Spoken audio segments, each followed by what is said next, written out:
আমাৰ কাকনো পইচা নালাগে হয় আমাৰ সকলোকে টকা লাগে আৰু এই টকা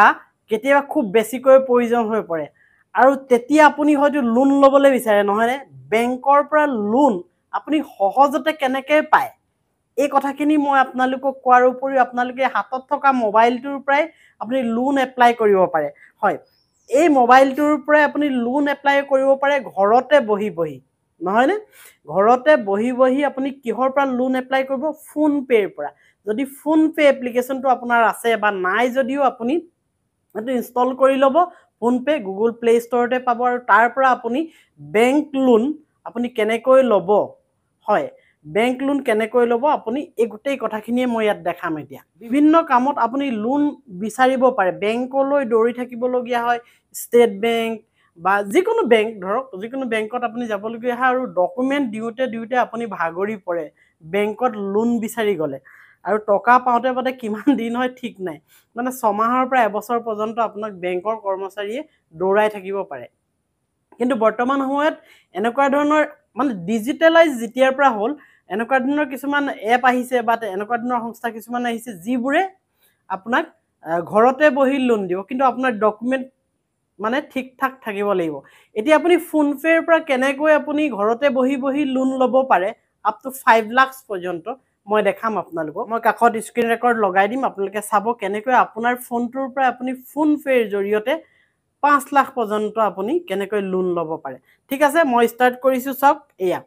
কাষত লগাই দিছোঁ এয়া হৈছে আপুনি অপেন কৰি ল'ব ফোন পে' আৰু ইয়াত লোন বুলি অপশ্যনটো দেখিছে এই লোনটোত আপুনি ক্লিক কৰিব লাগিব দেখিলে বিভিন্ন ধৰণৰ অপশ্যন আছে আপোনাৰ ইঞ্চুৰেঞ্চ আছে আপুনি লোনত ক্লিক কৰক লোনত যেতিয়া আপুনি ক্লিক কৰিব ক্লিক কৰাৰ লগে লগে ইয়ালৈ লৈ যাব এনেকুৱা এখন ইণ্টাৰফেচ কিন্তু এইখিনিতে এটা বস্তু চাওক ইয়াত আপুনি গ'ল্ড লোন দেখিছে আৰু মিউচুৱেল ফাণ্ড দেখিছে লোন ৰিপে'মেণ্ট দেখিছে কিন্তু এইখিনিত আপুনি পাৰ্চনেল লোন দেখিছে জানো নাই দেখা আপোনাক পাৰ্চনেল লোন লাগিব আৰু তলত চাওক ক্ৰেডিট স্ক'ৰ অৰ্থাৎ যিটো আমি চিভিল বুলি কওঁ এইটো ৰিজাৰ্ভ বেংকে ভাৰতীয় ৰিজাৰ্ভ বেংকে আচলতে চিভিলটো আচলতে চেক কৰে বা তেওঁলোকে আমাৰ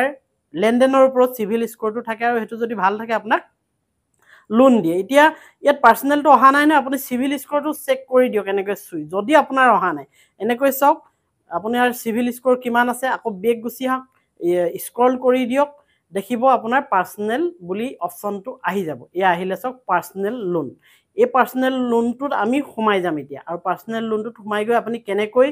বেংকৰ লোন এপ্লাই কৰিব হয় বেংকৰ পৰা কেনেকৈ আপুনি ঋণ ল'ব পাৰিব এই পাৰ্চনেল লোনত ইয়াত গৈ যেতিয়া আপুনি তাত চুই দিব গেট মানি ইনষ্টেণ্ট দেখিলে 5 লাখ পৰ্যন্ত আপোনাৰ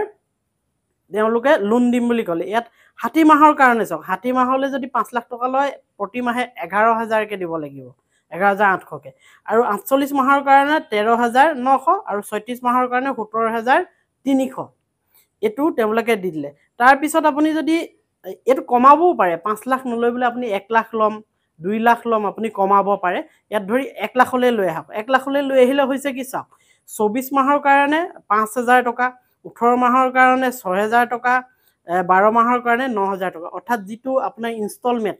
EMI বুলি কয় সেইটো আপোনাক দেখাই দিয়ে এতিয়া আপুনি কণ্টিনিউ কৰি দিয়ক কণ্টিনিউ যদি কৰি দিয়ে আপুনি এইটো চিলেক্ট কৰক কণ্টিনিউ কৰি দিলে ইয়াত গোটেই ডিটেইলছ দেখালে লোন অফাৰ আপোনাৰ 1 লাখ টকাৰ 9,000 টকা পৰিব 9,200কে পৰিব গোটেইখিনি duration date of due date first payment কেতিয়া পৰিব এইটো অ'কে কৰি দিয়ক আপুনি কৰাৰ পিছত চাৰিটা আহিছে personal details KYC verification autopay setup কৰিব লাগিব এনেকুৱা আৰু লোন এগ্ৰিমেণ্ট এইকেইটা কৰিব লাগিব আপুনি পান কাৰ্ড ভৰাই দিয়ক ইয়াত পান কাৰ্ডৰ যিটো নাম্বাৰ আৰু ডেট অফ বাৰ্থ দি দিয়ক মেল নে ফিমেল এইটো আপুনি দি দিয়ক আৰু আপুনি চেলাৰীত এইটো কি হ'ব আপুনি ক'ত চাকৰি কৰে বা এনেকুৱা ধৰণৰ কথা মান্থলি ইনকম আপোনাৰ কিমান এইটো কৰি আপুনি কণ্টিনিউত ক্লিক কৰি দিয়ক আপোনাৰ পাৰ্চনেল ডিটেইলছ অ'কে হৈ গ'ল এতিয়া KYC কৰিম KYC কেনেকৈ কৰিব KYCত আপুনি চুই দিলে যিটো আধাৰ কাৰ্ডৰ ডিজিটেল লকাৰ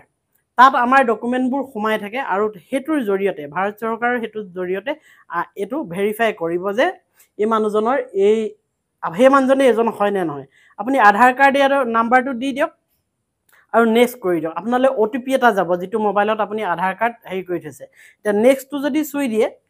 এইটো আপুনি মানুহজন হয় নে নহয় সেইজনেই আপোনাক ভেৰিফাই কৰিব এতিয়া নেক্সট যদি মই চুই দিম নেক্সট চুই দিয়াৰ লগে লগে এটা OTP যাব আপোনাৰ যিটো ফোন নাম্বাৰ সেইটো OTP আহিব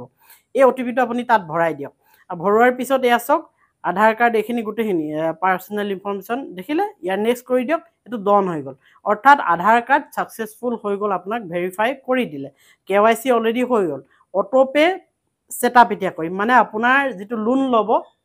তাৰ যিটো ইনষ্টলমেন্ট মাৰিব আপুনি কেনেকৈ হেতু অটোপে তেমলাকো পেমেন্ট অটো হৈ যাব কন্টিনিউ কৰি দিয়ক কৰাৰ পিছত আপোনাৰ EMI ডিটেইলছ দিয়ক দেখিলে নে নেট বেংকিং কিহৰ দ্বাৰা আপুনি দিব বিচাৰে ATM কাৰ্ডৰ দ্বাৰা আপুনি কোনবাটা চুই দিয়ক আৰু সিলেক্ট কৰক বেংক কোনটো বেংকৰ পৰা আপুনি হেতু মাৰিব ইনষ্টলমেন্টটো মাৰিব ইয়াত account number confirm account number IFSC code দি দিয়ক অৰ্থাৎ হেতু বেংকৰ পৰা আপোনাৰ EMI গৈ থাকিব প্ৰতি মাহে দেখিলে নে এখিনি আপুনি চাই চিটি ফিল আপ কৰি দিব জিটু কথাই কৈছে তাৰ পিছত আপোনাৰ গোটে বেংক ডিটেইলছটো দেখাই দিব আৰু কনফাৰ্ম কৰি দিব তাৰ পিছতে সাইন এগ্ৰিমেন্ট এখন আহিব এই সাইন এগ্ৰিমেন্টখনত আপুনি পঢ়ি মেলি লৈ সাইন এগ্ৰিমেন্টত এনেকৈ ক্লিক কৰি দিলে আপোনাৰ লোনৰ যিটো মানে প্ৰসেস প্ৰক্ৰিয়া এপ্লাই প্ৰক্ৰিয়াটো হৈ যাব আৰু তেওঁবিলাকলৈ এটো গুছি যাব গুছি যোৱাৰ পিছত তেওঁবিলাকে এটো চেক কৰিব চেক কৰাৰ পিছত আপোনাক যদি আপুনি এলিজিবল হয় আপোনাক এপ্ৰুভ কৰি দিব আৰু এপ্ৰুভ কৰাৰ পিছতে আপোনাৰ লোনটো আপোনাৰ বেংকত